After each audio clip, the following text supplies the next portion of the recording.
If you're feeling like, okay, I don't want to follow up on this prospect too hard because I'm going to seem too keen or I'm going to lose it, let me tell you that you will lose 9 deals out of 10 as a result of not following up, as opposed to the one that you will lose from following up too hard, right?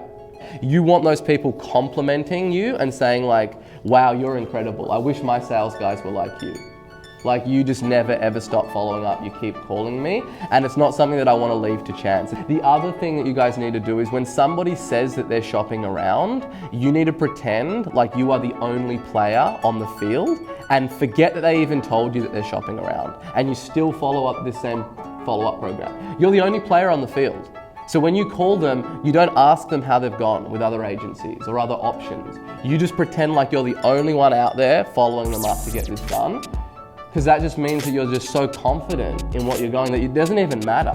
Oh, look, I need to shop around, Sabri, you're gonna need to leave it with me. Yep, no problems, completely understand that you need to shop around. And then 2 days later, you call them back. How'd you go? Have you looked at the proposal you read? And you don't even mention, how did you go with getting other proposals? No, none of that stuff, right? Oh yeah, I've gotten one proposal, but I'm still waiting to get another guy in. Cool, the price was the same, who would you go with? Why do you like us?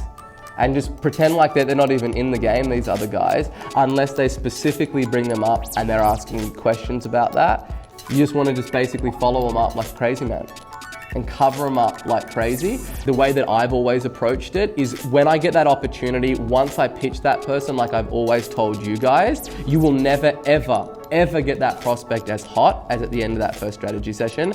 It's just regressing to the mean after that. It's moving backwards and it's getting colder and colder. And the more time that you put in that sales cycle, the lower your chances are of ever converting that prospect into a customer, right? So I follow up incredibly hard. I cover them up in a blanket in that first 2 weeks where I'm just literally hitting them with so much that they can't even move. Like there's pipe bombs, there's text messages, there's videos, there's Loom videos, that's getting people involved in the deal. There's so many things that I will do on that person initially. Yeah, thanks Jamie, like leave it with me mate, I'm really under the pump, like, you know, I need to do all this shit, call me back in 2 weeks. That is a lie. He doesn't need you to call him back in 2 weeks. That's why we never ask people, when would you like me to call you back, right? Cool, I'm gonna send you out the prop, I'm gonna give you a call tomorrow, when suits, 10 a.m. or 4 p.m. We're giving the directive, we are in control. Oh mate, I'm really under the pump, you know, it's gonna basically, you're gonna have to give me a call back in 2 weeks. Sure, well look, if I'm gonna need to give you a call back in 2 weeks, then there's no point me really sending the proposal to you because you're gonna forget most of the stuff that we discussed. So if that's the case, I would rather just leave it to 2 weeks. All right, mate, I'll try to make some time tomorrow. Awesome, I'll kick it out to you and call them back. Like, regardless of what they say to you, you just need to be following them up. And you need to be imagining that every time somebody tells you something is a lie. And, oh, I need to speak with my business partner, no problems. Most people do need to speak to their business partner. What do you think that they're going to say? Oh, I think he'll probably have a problem with the contract. Awesome, and then you just start to handle that objection now. He already knows what his business partner is going to say. He doesn't need to speak to his business partner. He knows that person well enough to know what their objections are. So you want to handle that objections with the prospect and arm them, so when they go away and speak with their business partner, you've handled that objection and then he goes and handles it for you. But if you just leave that to them, it's done. You'll never ever get it. Oh yeah, these guys want to go with us, but it's a 12-month contract. Yeah mate, we don't do contracts. Cool, we'll leave it. And then you call that guy and he feels like the door is already closed and you can never reinvigorate them. Don't go away from just following these guys up like crazy. Everybody's gonna say to me, yeah, 2 to 3 weeks. And then I'm gonna ask them, what is gonna take 2 to 3 weeks? What is it that you're gonna be needing to handle over the next 2 to 3 weeks? And I'll get a realistic picture of what's gonna happen rather than them telling me, nah, 2 to 3 days, when I know that's a lie. Like how many deals that we do are the guys sending back the paperwork in 2 to 3 days? Like it's probably 10 to 20% of the time.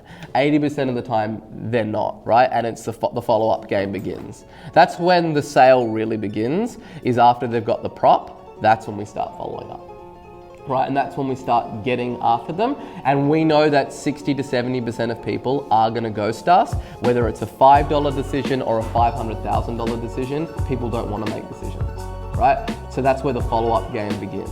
That is the number one thing. I can't harp on it enough, and it needs to be strategic. It can't be whatever you feel like. or what you think is right for that particular prospect or that particular lead. It needs to be like, this is the format and I just do it every single time. Because it's just like, if you look at, for instance, what happens in the top of the funnel, yeah, I get people saying, hey man, you're emailing me too much, right? Or all the little things that they say. But more often than not, what does that result in? It results in us winning. Even though I know that's not going to be perfect for everybody, it's a winning formula, and that's what this thing is. So you will get some people say, hey, like, you're coming in a bit heavy, like, don't call me every day. Don't call me every 2 days. Don't call me every 3 days. Cool, man, I'll just follow up just to check that everything's all good. I'll give you a call back in the next week. That's the worst thing that's gonna happen, right? But what usually happens is you follow somebody up. This is like, if you think about a normal sales environment, this is what happens. Somebody get a proposal, the sales guy calls him the next day and says to him, oh, did you get the proposal yet? And then like, what do you think? Oh yeah, I still haven't had a look at it, or I need to think about it, right? They get hit with that objection. And then what happens next is, okay, cool, when should I call you back? Call me back in 2 weeks. The guy, if he's got half a brain, will call the guy back in 2 weeks. He won't answer his phone call, and then the salesperson stops calling. That's literally what happens, right? 9 out of 10 times that's the environment. So these prospects are trained that if they ghost you, this monkey on their back will disappear. Right? So that's why I say that like once you've voicemailed a guy 3 or 4 times is when you start to have fun with it. It's Sabri here from King Kong. I'm building an incredible relationship with your voicemail. Really feel like I'm getting to know it right now. Just want to let you know, Brian, I'm not going to stop giving you a call as this is something that's obviously really important to you. So please give me a call back. Otherwise, I will keep calling you. Thank you. Bye. Bye. That guy, okay, this guy's not going away. Yeah, this guy is a different beast. He is not going to leave me alone. And once that happens is they start listening to the voicemail, they start laughing, they start showing their friends, they're in the car, they're like, fuck, this guy's a maniac. Man, have you seen this guy? He called me voicemail fucking 6 times in the last 2 weeks, this guy. And they start to build admiration for you. Man, you're good, man, your shit is good, right? Whenever you hit me, you got something fresh to say. You are the only player on the field when that happens. There is nobody else out there. It is the Andy show, it is the Brian show, it is the Dave show. But when you let them know that you're not gonna give up, that's when things change. Because they are trained by every single company out there that if you ignore a salesperson 2 to 3 times, they disappear. And how much easier is it to just make somebody disappear than having to have a confronting conversation and tell somebody that you're not gonna go ahead with something? It's so much easier. And what do people do? They go to the path of least resistance. And the path of least resistance is to ignore you until you tell them that you are somebody that it's impossible to ignore because you'd never ever stop following up. Like, you just follow up people forever. Like when I was on the telephones, I was following people up for 3 years because you just stay in the fucking deal forever.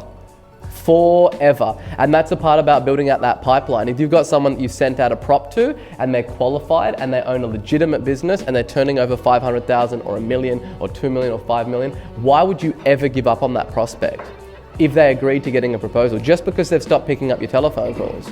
That pipeline is building, but more often than not, you guys are saying die on those leads and they're saying die on you because you've called the guy 3 or 4 times and you think he's not interested anymore. He is still interested. He still owns a business. He still needs to get more customers. You just got to stay in those deals because nobody is following that guy up for 3 to 6 months, let alone a year.